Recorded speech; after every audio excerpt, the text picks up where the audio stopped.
हो रही है वो उसके बारे में। आज तक जो हमने जितनी भी रिवॉल्यूशन, जितनी क्रांतियां देखी, उसमें मुख्य क्रांति थी हमारी सबसे पहले ग्रीन रिवॉल्यूशन। ग्रीन रिवॉल्यूशन जब हमारे पास आया उससे पहले जो लेके आए उसकी आवश्यकता ये थी, हमारा देश खाद्यान्न के क्षेत्र में पीछे था।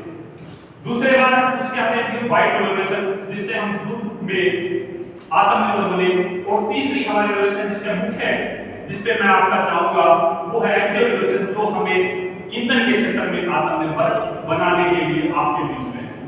तो जैसा कि सर ने बताया, ग्रीन रिवॉल्यूशन, ये ग्रीन रिवॉल्यूशन उस टाइम की बात है 1965 में इंदिरा गांधी सरकार होती थी, और हमारा देश खाने के लिए भी हमारे पास अन्न कम रहता। उस टाइम स्वामीनाथन आयोग की स्वामीनाथन आयोग सम्मेलन के नाम से इन्होंने ग्रीन रिवॉल्यूशन के शुरू किया, और हमारा देश खाद्यान्न के क्षेत्र, अन्न के क्षेत्र में आत्मनिर्भर बना। इसके बाद रिवॉल्यूशन का हमारा आया टाइम दूध के क्षेत्र में हम आत्मनिर्भर बने। उसका श्रेय जाता है हमारे डॉक्टर वर्गीस कुरियन को। इससे पहले हम 1970 तक हमारे जो मेट्रो सिटीज थे उसके अंदर आप लोगों ने टाइम देखा होगा, दूध पाउडर फॉर्म में होता था, और वो पाउडर भी हम बाहर से मंगाते हैं। और ये स्थिति थी हमारे देश की। हमारा देश से 5% ही 1970 में हमारा योगदान था दूध, और 18 में बढ़कर 22% हो गया।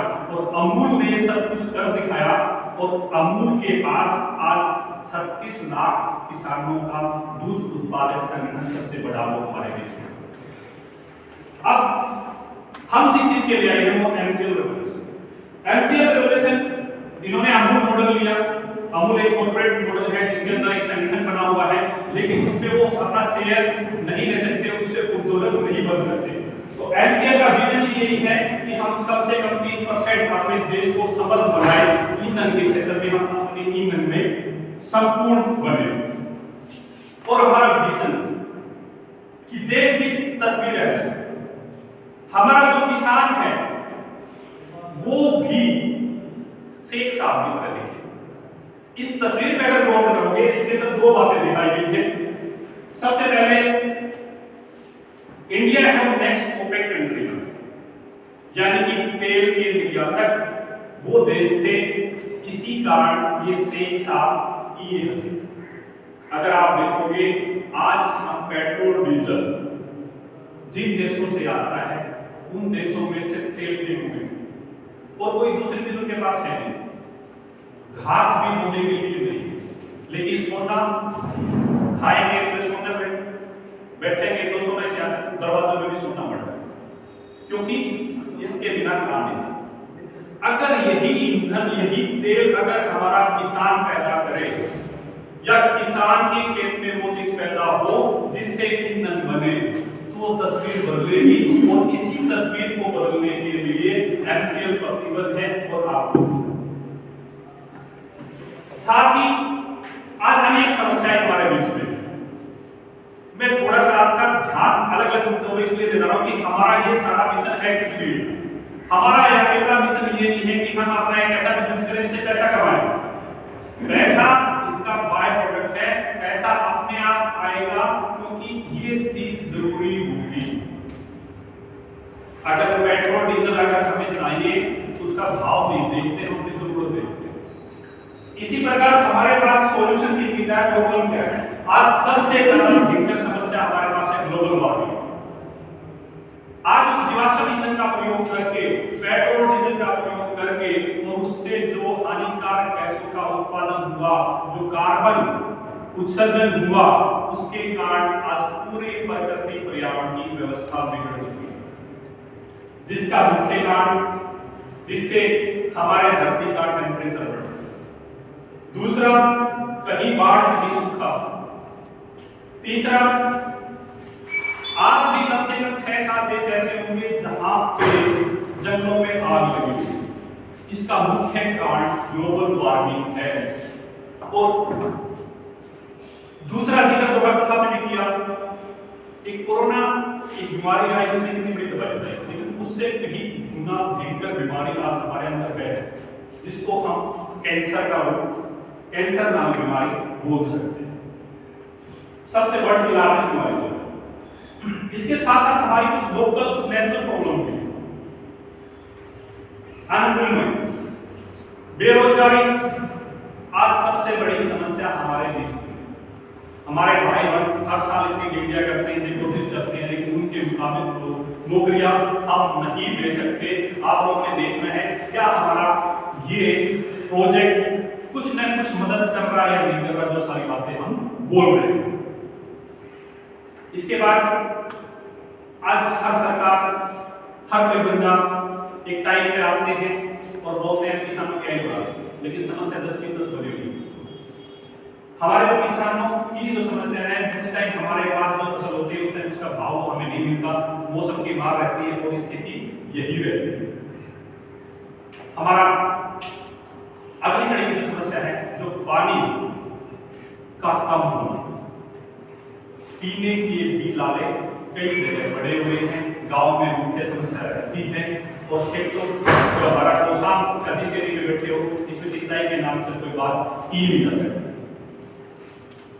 इसके बाद हम बात करते हैं अपने गांव में एजुकेशन, हेल्थ और स्पोर्ट्स की। ये तीनों चीज गांव में देखने को नहीं मिलती। न अच्छी शिक्षा, अच्छा स्वास्थ्य और खेल के नाम पे कोई हमें फैसिलिटी नहीं मिलती। अब ये इतनी बड़ी बातें हमने बोल तो दी, इनका समाधान क्या होगा, हम क्या कर सकते हैं? तो ये कुछ समस्याएं थी हमारे बीच में। अगर हमारे पास ऐसा बिजनेस हो जिनमें इन समस्याओं का हल हो, तो क्या हम ऐसा करना चाहिए या नहीं करना चाहिए? उसके लिए मैंने आपके सुझाव के लिए मैंने विशेष रूप से आप लोग यहाँ पे आमंत्रित किए हैं। तो ये सारी चीज का जो एक सॉल्यूशन है, एक बिजनेस जिसके अंदर एक इंडस्ट्री है उससे मुताबिक हो रहे हैं, वो है मीरा ग्रीनफील्ड्स लिमिटेड और जो renewable oil and gas sector की। Renewable oil and gas sector विश्व की सबसे बड़ी कोई इंडस्ट्री है तो ऑयल एंड गैस सेक्टर होता है। उसके बाद आपका फार्मा, होटल, टूरिज्म, जो भी इंडस्ट्री सारी उसके बाद है। विश्व की कोई नंबर 1 इंडस्ट्री है तो ऑयल एंड गैस सेक्टर की। उसी इंडस्ट्री में हम आपको उसके बारे में बता रहे हैं, उसके साथ ले जाएंगे। तो इनका विजन है टू सेव और mother earth by replacing killer fossil fuel by clean biofuels. इन्होंने जो चिंता जाहिर की है कि हमने प्रकृति, पर्यावरण, मातृभूमि को बचाना है, और वो बचाना कैसे है? जो फॉसिल फ्यूल, जो जीवाश्म ईंधन आज हमारे पास में है, पेट्रोल, डीजल को, उसको रिप्लेस करना है बायो सीएनजी में। ये शब्द और CNG, bio CNG, biofuel, biodiesel, ये आप हमारे पकड़ में भी आने, सुनाई में भी आने, लेकिन है दोस्तों, आज आपके पास अपॉर्चुनिटी है एक ऐसी टेक्नोलॉजी से जुड़ने की जो third and fourth generation biofuel sector की कंपनी। थर्ड और फोर्थ जनरेशन भाई, जैसे आज से पहले हम एक फोन यूज करते थे सिंपल 2G, 3G, 4G और 5G में, इसी प्रकार जो ये सेक्टर है बायो सीएनजी का, ये कोई नया सेक्टर नहीं है, ये बहुत पुराना सेक्टर है। लेकिन इसमें जो टेक्नोलॉजी है, विश्व की सबसे बेहतरीन टेक्नोलॉजी आज एमसीएल के पास में है, विश्व की, और सबसे बड़ी कंपनी ये ऑयल, इसकी renewable oil and gas sector के अंदर ये होगी। इसके जो फाउंडर हैं उन पे नजर मैं वो टीम से आपको परिचित करना चाहूंगा। डॉक्टर श्याम शिवाजी गोलम, ये सर आईएएस हैं, दादर में पोस्टेड हैं, और इन्होंने कुछ अलग करने की हमेशा से सोची। इन्होंने एमबीबीएस किया, एमएस किया, और उसके बाद इन्होंने देश की सेवा के लिए आईएएस करने की सोची। जब ये आईएएस कर रहे थे तो उस टाइम तक के राष्ट्रपति डॉक्टर एपीजे अब्दुल कलाम का एक सेमिनार इनको अटेंड करने को मिला, और ये उनके फॉलोअर भी थे, एमपीआई भी थे, शिष्य भी रहे, और बॉम्बे में वो सेमिनार था। उस सेमिनार के अंदर सबको बताया गया, सुनने को मिला कि जैसे आज सारे देश एक जीडीपी बढ़ाने के लिए काम कर रहे हैं, प्रकृति पर्यावरण पर कोई नहीं सोच रहा, किसी का ध्यान नहीं है, और जब प्रकृति पर्यावरण बदला लेगा, प्रकृति करवट लेती है, ये आप सबने और हमने भी पढ़ा है, लेकिन जब वो बदला लेगी तब उसके लिए टाइम नहीं बचेगा और इस बदलाव को जो लेके आएगा वो सबसे बड़ा बिजनेस और काम धंधा भी होगा। तो दोस्त बात थी 2000 की, तो 2000 से ये बंदा अपनी लाइफ इसने समर्पित कर रखी है। MCL इन्होंने कंपनी बनाई और आज इनकी 45 प्लस एज है, IS है, लेकिन उन्होंने पर्सनल लाइफ अभी सेटल नहीं करी है, अनमैरिड है। इन्होंने अपने देश और एक मिशन और एक विजन को अपना सारा जीवन समर्पित कर रखा है। APJ अब्दुल कलाम। सेकंड ये है सत्यमेव जयते, एक ग्रो डीजल कंपनी है हमारे इंडिया की, वो 76 साइंटिस्टों का एक ग्रुप है, वो टेक्निकल ग्रुप है और उनकी सपोर्ट है MCL के साथ। थर्ड इनके चाइल्ड फ्रेंड है डॉक्टर लवेश यादव, ये बॉम्बे में MBBS MSL के सर्जन हैं और सर के साथ इस मिशन के अंदर।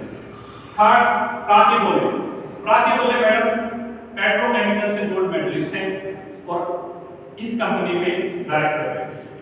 सर की अभी शादी नहीं है, इसलिए उन्होंने अपनी माता जी के नाम से ये कंपनी शुरू करी और उनका नाम है माता वीरा शिवाजी गोयल, इसलिए मैं वीरा क्लीन फ्यूल्स लिमिटेड इस कंपनी का नाम रखा।